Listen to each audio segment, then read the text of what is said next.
सभी को मेरा नमस्कार। तो कैसे हैं आप सब लोग? मैं अच्छी हूँ। वेलकम है आपका मेरे चैनल मधु के ब्लॉग में। तो फ्रेंड्स, अभी हो रहा है इवनिंग का टाइम और मिस्त्री लोग जा चुके हैं। सारा काम साफ़ सफाई का कुछ हो गया है, कुछ चल रहा है अभी। तो बस मैं तो नहा धो के हो गई हूँ रेडी, और मैंने कहा चलो आप लोगों के साथ में कई दिनों से कोई वीडियो शेयर नहीं किया, तो आज एक छोटी सी कहानी शेयर कर लेते हैं। क्योंकि वीडियो बनाने का समय भी नहीं मिल रहा है और इतनी ज़्यादा आवाज़ हो रही है ना, खुट खुट खुट खुट खुट की इतनी आवाज़ है कि वीडियो बन ही नहीं सकती। और चारों तरफ से ऊपर भी मिस्त्री लगे हुए हैं, नीचे भी मिस्त्री लगे हैं, बाहर भी मिस्त्री लगे हुए हैं। तो पूरा घर अस्त व्यस्त हो रहा है वीडियो बनाने का, और कुछ भी शेयर करने का मतलब ही नहीं होता। तो थोड़े थोड़े से जो छोटे छोटे से जो पॉइंट्स यानी जो टुकड़े हैं मैं आपको दिखा रही हूँ कि कहाँ पर क्या बन गया है। इतना तो मैं आप लोगों के साथ शेयर कर पा रही हूँ, बाकी वीडियो नहीं बन पा रही है। वीडियो का बनाने का बस यही है। तो जब सब कुछ ठीक ठाक से हो जाएगा फिर उसके बाद ही कंटिन्यू वीडियो बन पाएंगी, तब तक तो ऐसे ही चलता रहेगा। और अभी भी ना मैं थोड़ा सा जगह लेके यहाँ पर बैठी हुई हूँ, और क्योंकि इधर भी सामान है इधर भी सामान है, आप देख सकते हैं मेरे पीछे भी वॉशिंग मशीन है। तो सारा सामान अभी अस्त व्यस्त ही हो रहा है। चलेगा भैया, तो सब चलता रहेगा। मैं जा रही हूँ आपको एक छोटी सी कहानी। तो एक बार क्या होता है कि एक व्यक्ति क्या, एक लड़का जो है जिसकी पढ़ाई वढ़ाई सब पूरी हो चुकी होती है। तो जब शिक्षा प्राप्त पूरी हो जाने के बाद में बच्चों के सामने में दो चीज़ें आती हैं कि अब क्या किया जाए। जैसे आज तो बहुत सारी चीज़ें होती हैं, ये होता है कोर्स करना है, ये करना है, वो करना है। तो उस समय ऐसा नहीं होता था। उस समय या तो होता था कि हम गृहस्थ जीवन में जा रहे हैं, या फिर हम किसी और उसमें जा रहे हैं, महात्मा बन रहे हैं, या कुछ इस तरीके से कुछ अलग ही होता था। आज तो बहुत सारी चीज़ें हैं करने के लिए बच्चों के पास में, तब उस टाइम ऐसा नहीं हुआ करता था। तो क्या होता है कि एक बार जब कबीरदास जी वहाँ पर अपना बैठे बैठे अपना सूत कात रहे होते हैं, तो एक लड़का उनके पास में आता है। वो बोलता है, कबीरदास जी मैं आपसे कुछ कहना चाहता हूँ, क्या आप मुझे मेरी बातों का समाधान करेंगे? वो बोलेंगे बिल्कुल, क्यों नहीं करूँगा समाधान। अगर मेरे को इसके बारे में पता होगा या मैं इसके बारे में जानता होगा तो मैं ज़रूर ही इसका समाधान करूँगा। तो बोलने लगा कि मेरी जो है शिक्षा पूरी हो चुकी है, अब मैं क्या करूं कि मेरा जीवन अच्छे से कट सके। मुझे गृहस्थ जीवन में जाना चाहिए या मुझे सन्यासी बन जाना चाहिए। तो मुझे कुछ समझ में नहीं आ रहा, इसलिए मैं आपके पास आया हूँ। तो अब कबीरदास जी बोलने लगे, मेरे पास इसका जवाब तो है, लेकिन मैं इसका जवाब तुम्हें प्रत्यक्ष रूप से देना चाहता हूँ। प्रत्यक्ष रूप में से मतलब जैसे कि कहते हैं ना आजकल, बिल्कुल प्रैक्टिकल रूप से वो देना चाहता हूँ, और जिससे कि तुम्हें अच्छे से समझ में आ जाए कि मैं इसका आंसर क्या है या उसका उत्तर क्या है। तो भाई, जब जिज्ञासी बच्चे होते हैं, जिज्ञासी जो लोग, जो भी व्यक्ति जिज्ञासी होता है, तो उसको एक बार ये होता है कि हाँ ये बात मुझे पता चलने वाली है, या मुझसे इस व्यक्ति से मेरी बातों का समाधान होने वाला होता है। तो वो उस व्यक्ति के पास आना जाना हमेशा लगातार बनाए रखता है, जिससे कि उसे उसकी बातों का जवाब मिल सके। तो एक बार क्या होता है कि कबीरदास जी बैठे होते हैं, दोपहर का समय होता है, बिल्कुल दोपहर होती है जिसके कहते हैं ना बिल्कुल बीच की दोपहर, जैसे 1-1:30 बजे करीबन इस तरीके का समय होता है। तो वो लड़का घूमता फिरता हुआ फिर उनके पास में आ गया, कहने लगा अरे अच्छे बेटा आओ आओ बैठो बैठो। तो बैठ गया। तो उसने अपनी पत्नी से इशारा किया कि जो है एक दीपक जला दे। कहाँ तो धूप हो रही थी, कहाँ धूप हो रही थी और कहाँ वो सूत काट रहे थे बाहर बैठकर, और कहाँ उन्होंने अपनी पत्नी से क्या कहा, एक दीपक जलाकर यहाँ पर ले आओ। तो उसकी पत्नी अंदर गई और उसने दीपक जलाया और वहाँ पर कबीरदास जी के पास में रख दिया। पूरा दोपहर से लेकर शाम तक कबीरदास जी सूत काटते रहे, और वो व्यक्ति वहाँ पर बैठता रहा कि ये सब क्या हो रहा है। उसके बाद शाम के टाइम उसने बोला कि चलो बेटा मैं तुम्हारे को कहीं घुमा के लेकर आता हूँ, तो चलो मेरे साथ तुम भी चलो। कहने लगा बिल्कुल चलते हैं। अब वो जो है एक पहाड़ी पर गए, कबीरदास जी उस लड़के को लेके एक पहाड़ी के पास गए और उस पहाड़ी किसी ठीक ऊपर बहुत काफ़ी ऊंचाई पर एक तपस्वी रहता था। उसकी उम्र करीबन 80 साल से ऊपर थी। तो जो तपस्वी बैठ था, तो अब तपस्वी को कबीरदास ने नीचे से आवाज़ लगाई कि अरे भाई, मुझे तुमसे कुछ बात करनी है, जरा सी देर के लिए नीचे आओ। अब वो जो तपस्वी था वो कबीरदास जी की आवाज़ सुन के कहने लगा, आ रहा हूँ मैं आता हूँ अभी। तो वो अपना फटाफट से और काम छोड़ के फटाफट फटाफट फटाफट फटाफट करके नीचे आया। तो नीचे आके तपस्वी से उसने पूछा कि आप ना यहाँ पर कितने सालों से रह रहे हो। तो उसने बोला, मैं यहाँ पर 40 सालों से रह रहा हूँ। तो कहने लगा, अच्छा तो आप जाओ। तपस्वी फिर ऊपर चला जाता है। जैसे तैसे करके तपस्वी जब ऊपर पहुँचता है तो फिर कबीरदास फिर उसको आवाज़ लगाते हैं, अरे तपस्वी जी सुनो, मुझे तुमसे कुछ बात करनी, नीचे आओ। वो बोलते हैं ठीक है। फिर तपस्वी धीरे धीरे धीरे धीरे धीरे धीरे करके फिर नीचे आ गया। फिर उन्होंने बोला, आप कितने साल में मतलब तपस्वी बन गए थे।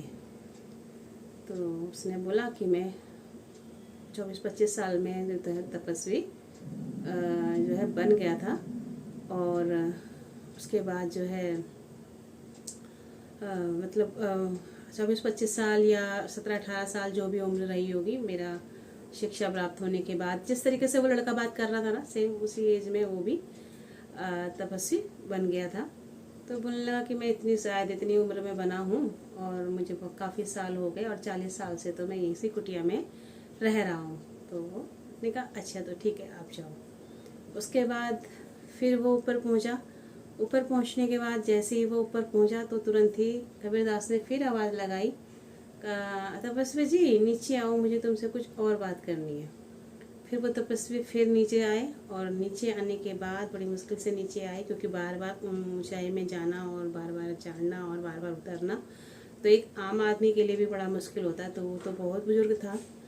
तो उन्होंने पूछा कि आपको यहाँ पर खाने पीने की कोई परेशानी तो नहीं होती। तो अब इतनी बार चक्कर लगाने के बाद जो है ना, वो जो तपस्वी था उसके हाथ भी कांप रहे थे और पैर भी कांप रहे थे। लेकिन एक बार भी उस तपस्वी को गुस्सा नहीं आया कि एक बार में ही सारे प्रश्न क्यों नहीं पूछ रहे हैं, बार बार मुझे आवाज़ लगाकर क्यों बुला रहे हैं।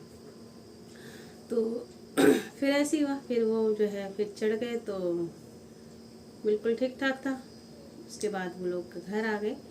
घर आने के बाद जो है उस लड़के को समझ में नहीं आया कि जो है कबीरदास जी उसे क्या बताना चाहते हैं या क्या प्रत्यक्ष रूप से दिखाना चाहते हैं, क्या करना चाहते हैं। उसके दिमाग में कुछ भी नहीं आया।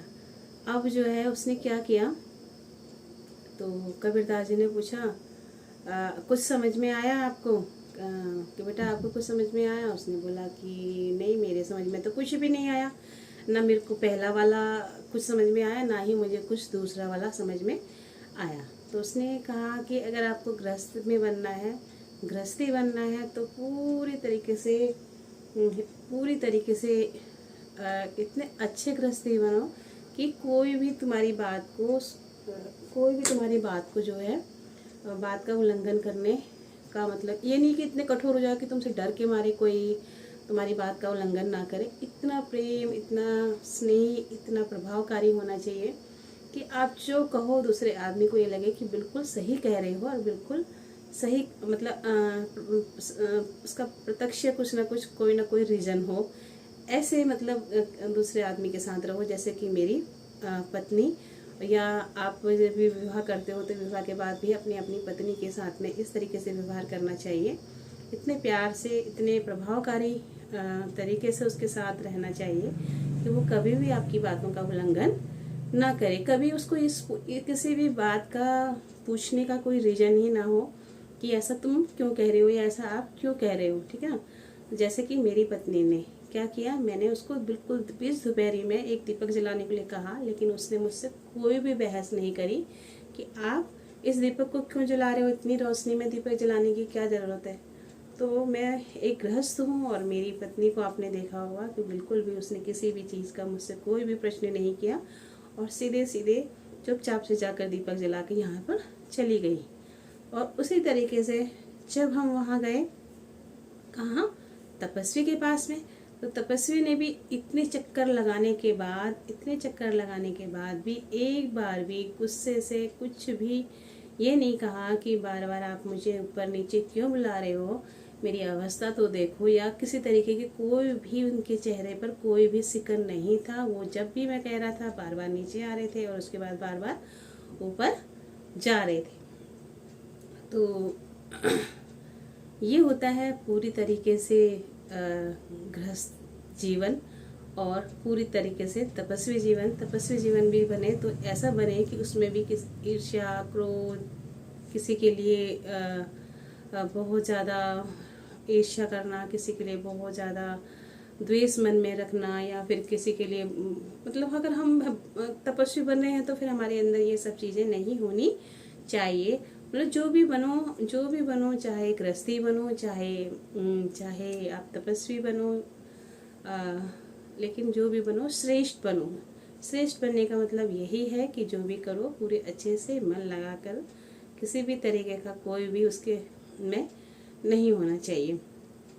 तो उस लड़के को ये बात पूरी अच्छे से समझ में आ गई और फिर उसने अपने जीवन को उसी तरीके से ढालने का प्रण लिया कि मैं भी अपने जीवन में इसी तरीके से अपने जीवन का निर्वाह करूँगा, चाहे मैं गृहस्थी जीवन में रहूँ, चाहे मैं सन्यासी जीवन में रहूँ। तो कैसी लगी आपको ये कहानी बताइएगा ज़रूर, क्योंकि कहानियाँ हम लोग इसे कह देते हैं, लेकिन कहीं ना कहीं किसी न किसी मतलब कहते हैं ना कि कोई ना कोई गुरु मंत्र या कोई ना कोई ऐसी चीज़ हमारे गुरुओं के हमारे पास में होती है जो किसी न किसी रूप में हमें ऐसा संदेश दे जाते हैं। तो उनकी वाणी, उनका कोई भी कथन मतलब कह नहीं सकते कि वो कितना असर कर जाए। तो उस लड़के को भी असर किया और हमने को भी बहुत अच्छी लगी। आप लोगों को कैसी लगी आप भी बताइएगा। जो भी मेरे चैनल पर न्यू है तो प्लीज़ चैनल को लाइक सब्सक्राइब ज़रूर कीजिएगा। और जो मेरे ओल्ड फ्रेंड्स हैं वो तो सब हैं ही मेरे साथ में, और सभी मिलजुल कर रहें, आगे बढ़ते रहें। और समय बहुत ही इस टाइम पे गर्म चल रहा है, बहुत ज़्यादा गर्मी बहुत ज़्यादा हो रही है। बस अब बारिश हो जाए तभी कुछ राहत मिलेगी। तो चलिएगा, आज के लिए इतना ही काफ़ी। फिर मिलेंगे आपसे कल एक अच्छे से नए व्लॉग के साथ में। कोशिश रहेगी व्लॉग बनाया जाए, आप लोगों के साथ में जुड़ा जाए, क्योंकि बहुत दिनों से जुड़ नहीं पा रहे हैं। तो आज के लिए बस इतना ही। Okay, bye bye, good night, take care friends, bye bye, जय जय श्री राधे राधे राधे।